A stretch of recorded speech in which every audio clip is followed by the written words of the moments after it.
Hello students. स्वागत है आपका हमारे YouTube channel political science hub में।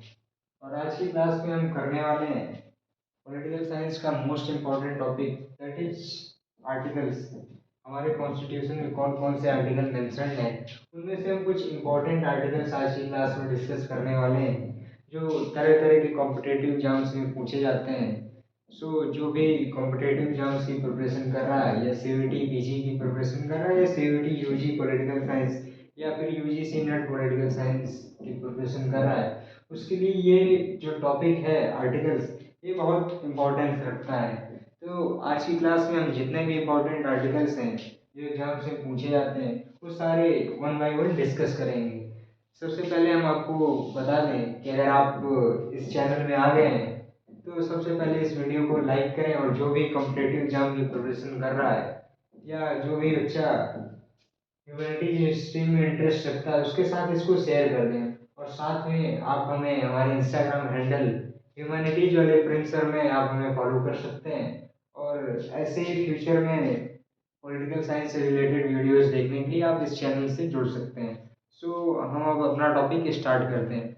जो हमारा पहला आर्टिकल है वो है आर्टिकल वन। और आर्टिकल वन में आता है आपका कंट्री का name, name of the union and it's territory, that means the name of the country that is Bharat. वो कौन से आर्टिकल में आएगा बच्चा? आर्टिकल वन में आएगा। इसके साथ साथ जब हमें किसी नए स्टेट का क्रिएशन करना है उसको एक्सेप्टेंस प्रोवाइड करानी है, दैट मीन्स जैसे तेलंगाना का फॉर्मेशन हुआ था, तो अगर हमें किसी नए स्टेट के, जैसे उत्तर प्रदेश में कई सारे स्टेट्स बनने का प्रोविजन पड़ा हुआ है, जैसे हरित प्रदेश हो गया या बुंदेलखंड हो गया, अगर हमें एक्सेप्टेंस मिल जाती है न्यू स्टेट बनाने की, तो ये कौन से आर्टिकल में आएगा बच्चा? वो आर्टिकल टू में आएगा। आर्टिकल वन में क्या है? Name of the union and it's territory, that means country का नेम आएगा आपके आर्टिकल वन में। और अगर आपको नए स्टेट का फॉर्मेशन कराना है तो वो आर्टिकल टू में आएगा। इसके साथ साथ हमारा अगला इंपॉर्टेंट आर्टिकल है आर्टिकल फाइव, जिसमें सिटीजनशिप आता है। दैट मीन्स कई सारी कंट्रीज होती है जो डुअल सिटीजनशिप प्रोवाइड करती हैं, कुछ कंट्रीज हैं जो सिंगल सिटीजनशिप प्रोवाइड करती हैं, और हमारे इंडिया में सिंगल सिटीजनशिप कॉन्सेप्ट है। ये जो सिटीजनशिप कॉन्सेप्ट है वो कौन से आर्टिकल में आएगा? वो आर्टिकल फाइव में आएगा। इसके बाद अगला इंपॉर्टेंट आर्टिकल आता है article fourteen, that means equality before law. इसका मतलब ये है कि सारे citizen of India, that means country के जितने भी नागरिक हैं, वो लॉ के सामने इक्वली ट्रीट किए जाएंगे। ये इम्पोर्टेंस नहीं रखता कि वो किस बैकग्राउंड से आते हैं, किस प्रोफेशन से आते हैं। आप प्रेसिडेंट हैं तब भी उतनी ही वैल्यू है आपकी, आप एक नॉर्मल कैंडिडेट हैं तब भी आपकी क्या है? उतनी ही वैल्यू है। कहने का मतलब ये है कि all the citizen should be treated equally before the law. अगर कोई इंडिया का नागरिक है तो लॉ के सामने क्या है? इक्वली ट्रीट किया जाएगा। और ये कौन से आर्टिकल में आता है बेटा? Article fourteen. इसके साथ साथ बेटा इंडिया में आपने देखा है कास्टिज्म हमेशा से फॉलो हुआ है। और जो कास्टिज्म यहाँ पे फॉलो हुआ है, तो इंडिया में ब्राह्मणिकल डोमिनेंस सिस्टम था, तो यहाँ पे अनटचेबिलिटी बहुत प्रिवेल करती थी। दैट मीन्स अनटचेबिलिटी बहुत ज़्यादा मात्रा में फैली हुई थी। आज की डेट में आपको अभी हाल ही में एक रिपोर्ट आई थी, उसमें देखने को मिला कि सबसे ज़्यादा अनटचेबिलिटी मध्य प्रदेश में फॉलो होती है। तो अनटचेबिलिटी ना हो इसके लिए हमारे इंडिया कॉन्स्टिट्यूशन में एक आर्टिकल, आर्टिकल 17, आर्टिकल 17 में बच्चा आता है एबोलिशन ऑफ अनटचेबिलिटी, मतलब कि आप अनटचेबिलिटी नहीं कर सकते। ये मोस्ट इंपॉर्टेंट आर्टिकल्स है, मतलब सारे कॉम्पिटेटिव एग्जाम्स में फेवरेट आर्टिकल आर्टिकल 17। और आर्टिकल 17 में क्या है? Abolition of untouchability. इसके बाद आता है बेटा आर्टिकल 21, जो मोस्ट इंपॉर्टेंट आर्टिकल है। इसमें आपको प्रोटेक्शन, सीधा सा कहने का मतलब है लाइफ और पर्सनल लिबर्टी की प्रोटेक्शन दी जाती है। देखिए सिंपल से कहने का मतलब ये है कि राइट टू लाइफ आपको कौन से आर्टिकल में आता है? आर्टिकल 21 में। इसके बाद बेटा अगला इंपॉर्टेंट आर्टिकल है आपका article 32, that is right to constitutional remedies, जिसको डॉक्टर भीमराव अम्बेडकर ने heart and soul of Indian constitution का, ये यूपीपीसीएस मेंस में आया हुआ क्वेश्चन है, right to constitutional remedies. Right to constitutional remedies में होता क्या है कि अगर आपका कोई भी फंडामेंटल राइट वायलेट हो जाए, कहने का मतलब ये है कि अगर आपका कोई फंडामेंटल राइट है आप उसको एंजॉय नहीं कर पा रहे हो, तो आप कोर्ट में जा सकते हो। राइट टू कॉन्स्टिट्यूशनल रेमेडीज आपको हाई कोर्ट और सुप्रीम कोर्ट में मिलेगा। इसमें क्या होगा? रिट, एक 5 टाइप्स की रिट होती है, वो इशू की जाती है। तो राइट टू कॉन्स्टिट्यूशनल रेमेडीज क्या है कि अगर आपका कोई फंडामेंटल राइट वायलेट हो रहा है तो आपको रेमेडी देने का काम करेंगे आपके कोर्ट। इसके बाद बेटा आर्टिकल 36 में आता है DPSP, directive principles of state policy. ये कौन से आर्टिकल में आएगा बेटा? आर्टिकल 36। इसके बाद अगला इम्पोर्टेंट आर्टिकल है हमारा article 44, that is uniform civil code. अब थोड़ा सा हम जान लेते हैं यूनिफॉर्म सिविल कोड होता क्या है। ये भी बहुत इंपॉर्टेंट आर्टिकल है आपका article 44 uniform civil code. Uniform civil code का मतलब ये होता है कि एक कंट्री में सिर्फ एक ही रूल फॉलो होगा। अभी क्या है, जैसे मान के चलो हिंदू लॉ अलग है, मुस्लिम लॉ अलग है, लेकिन जैसे ही हम यूनिफॉर्म सिविल कोड ले आते हैं कंट्री में, तो पूरी कंट्री के लिए क्या होगा, एक ही one law applicable for whole country. मतलब एक लॉ ही पूरे कंट्री में एप्लीकेबल होगा, वो आपका यूनिफॉर्म सिविल कोड कहलाएगा। इसके बाद जो अगला इम्पोर्टेंट आर्टिकल है हमारा, वो है आर्टिकल 52। आर्टिकल 52 में आपका प्रेसिडेंट आता है। यहाँ तक कोई डाउट किसी को? बेटा इसके बाद अगला इम्पोर्टेंट आर्टिकल है आर्टिकल 54, इलेक्शंस ऑफ प्रेसिडेंट। आप सभी को पता है कि प्रेसिडेंट का डायरेक्ट इलेक्शन नहीं होता हमारी कंट्री में, प्रेसिडेंट का इनडायरेक्ट इलेक्शन होता है। जो हमारे इलेक्टेड रिप्रेजेंटेटिव्स हैं बेटा, वो ही आपके प्रेसिडेंट का इलेक्शन में पार्टिसिपेट करते हैं। इसके बाद अगला आर्टिकल है आपका आर्टिकल 61, ये भी बहुत इंपॉर्टेंट आर्टिकल है, इम्पीचमेंट।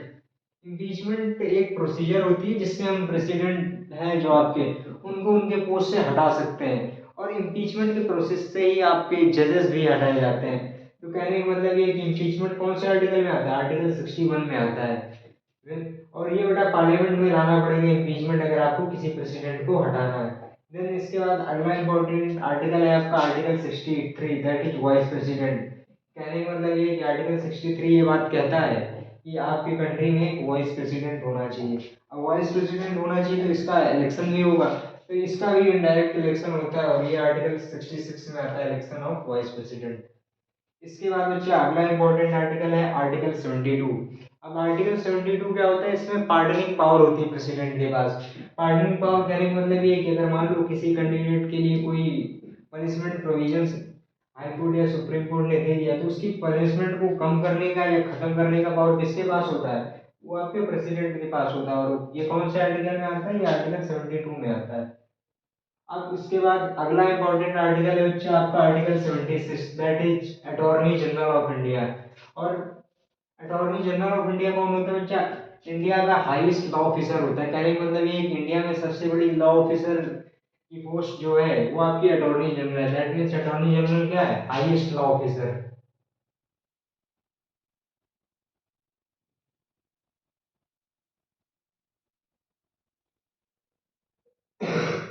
इसके बाद अगला इंपॉर्टेंट आर्टिकल आता है आर्टिकल 79। आर्टिकल 79 में आपका कंपोजिशन ऑफ पार्लियामेंट आता है। कहने का मतलब ये है कि आर्टिकल 79 ये बात कहता है कि आपकी कंट्री में एक पार्लियामेंट होना चाहिए। पार्लियामेंट क्यों होना चाहिए, क्योंकि ये एक हाईएस्ट डिस्कशन फोरम है। अगर आपकी कंट्री में कोई भी लॉ बनाना है, उसके लिए आपको क्या चाहिए, एक डिस्कशन रूम चाहिए, और वो डिस्कशन रूम प्रोवाइड कौन करता है, parliament act as a discussion forum.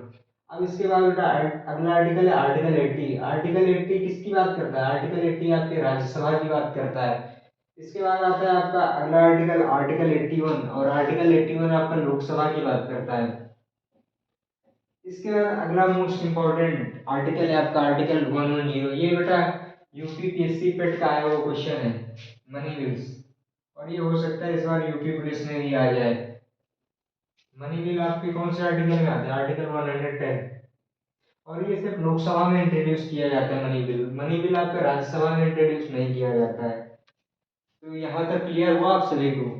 इसके बाद बच्चा अगला इंपॉर्टेंट आर्टिकल है आर्टिकल 124। और आर्टिकल 124 बात करता है आपके इस्टेब्लिशमेंट ऑफ सुप्रीम कोर्ट की। कहने का मतलब ये है कि कंट्री में एक सुप्रीम कोर्ट होना चाहिए, और वो कौन से आर्टिकल में आएगा, ये आर्टिकल 124 में आएगा। अब सुप्रीम कोर्ट होगा तो वहाँ पे जजेस भी होंगे। अब ऐसा तो है नहीं कि जजेस के बिना सुप्रीम कोर्ट चल जाएगा। तो ये जो जजेस की सैलरी होगी वो कौन से आर्टिकल में आएगी, वो आर्टिकल 125 में आएगी, सैलरी ऑफ जजेस। इसके बाद बेटा one of the most important article आता है 148।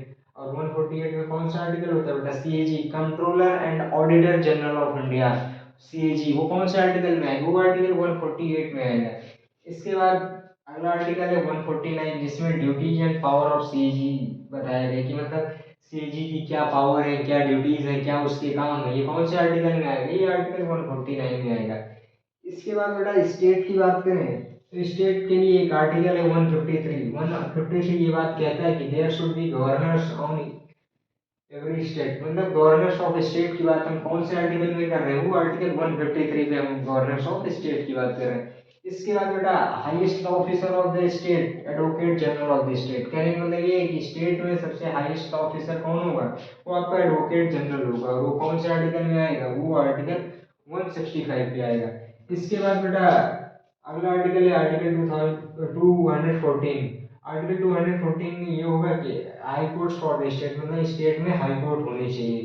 तो ये सारे बेटा आपके इंपॉर्टेंट आर्टिकल्स हैं जो आपको पता होने चाहिए।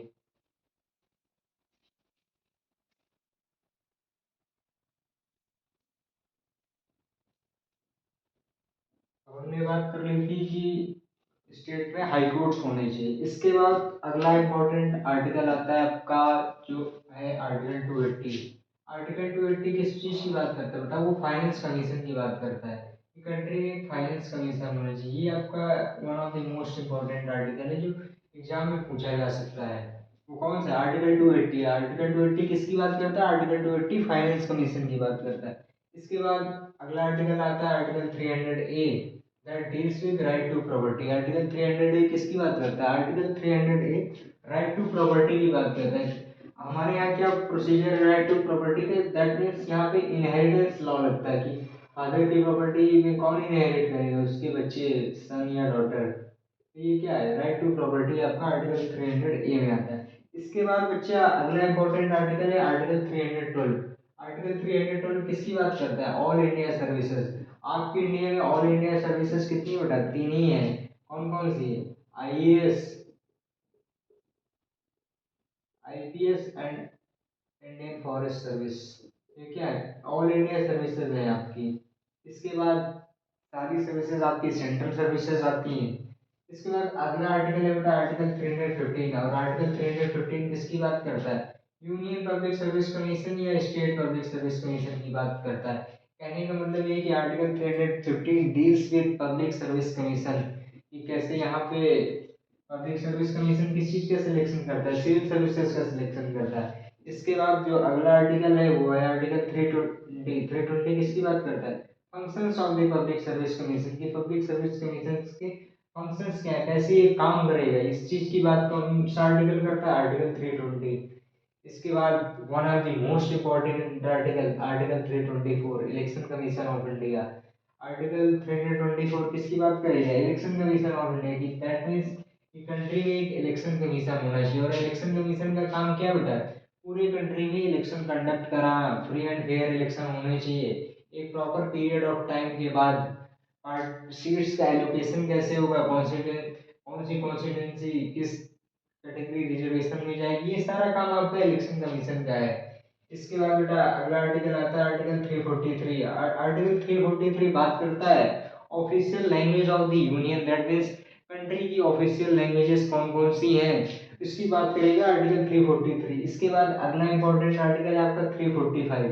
345 किसकी बात करता है, ये official language of the state की बात करता है कि मतलब स्टेट्स की ऑफिशियल लैंग्वेज कौन सी है। जैसे उत्तर प्रदेश है तो उत्तर प्रदेश की ऑफिशियल लैंग्वेजेस कौन कौन सी। इसके बाद ये थ्री आपके मोस्ट इंपॉर्टेंट आर्टिकल्स हैं जो आपको पता होने चाहिए और अच्छे से इनके बारे में पता होना चाहिए। अगला आर्टिकल है बेटा आर्टिकल 352। आर्टिकल 352 बात करता है बेटा नेशनल इमरजेंसी की। और बेटा बात करें जब इमरजेंसी की, तो इसको इम्पोज करने का काम आपकी कंट्री में किसका है, प्रेसिडेंट का। इमरजेंसी कौन लगाएगा, इमरजेंसी लगाने का काम आपके प्रेसिडेंट का है। तो जो आर्टिकल 352 है ये किसकी बात करता है, ये नेशनल इमरजेंसी की बात करता है। इसके बाद अगला आर्टिकल आता है आर्टिकल 356। और ये कौन सा आर्टिकल 356 बात करता है स्टेट इमरजेंसी की या प्रेसिडेंट रूल की। अगर हमारे कंट्री में ये दोनों इमरजेंसी लग चुकी है, नेशनल इमरजेंसी और स्टेट इमरजेंसी, जब कभी भी सिचुएशन बनती है तो लगती रहती है। और अभी तक हमारे कंट्री में फाइनेंशियल इमरजेंसी नहीं लगी, बट हमारे कॉन्स्टिट्यूशन में प्रोविजन है फाइनेंशियल इमरजेंसी का। और वो कौन से आर्टिकल में आता है, आर्टिकल 360 में आता है। बेटा कोई कंफ्यूजन नहीं होना चाहिए आपको फाइनेंशियल इमरजेंसी और फाइनेंस कमीशन में। फाइनेंस कमीशन का आर्टिकल क्या है, आर्टिकल 280। और फाइनेंशियल इमरजेंसी का आर्टिकल है 360। इसके बाद one of the most important article आपका आता है अमेंडमेंट इन कॉन्स्टिट्यूशन। ये कौन से आर्टिकल में आता है, ये आर्टिकल 368 में आता है।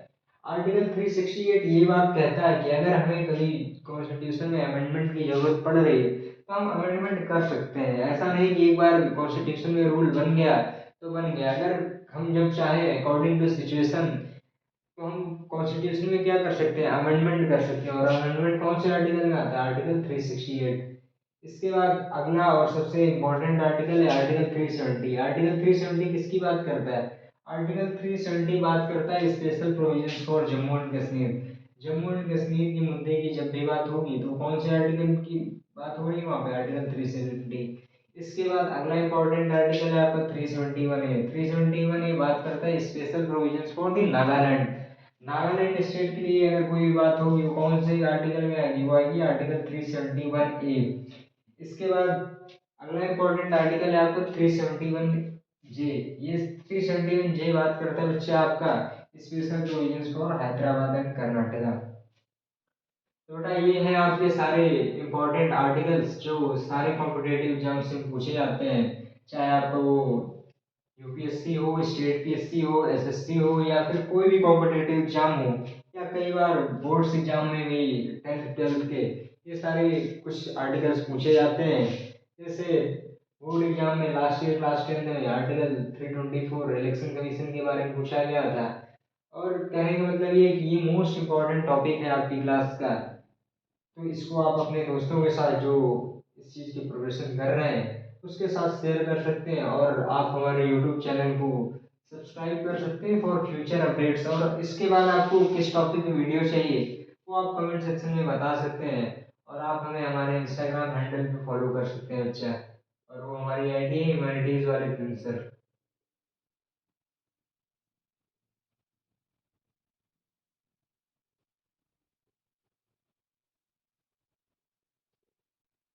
आप यहाँ पे फॉलो कर सकते हैं। और किसी भी टाइप की कोई क्लास के रिगार्डिंग आपको कांटेक्ट करना है तो आप हमें कमेंट सेक्शन में बता सकते हैं।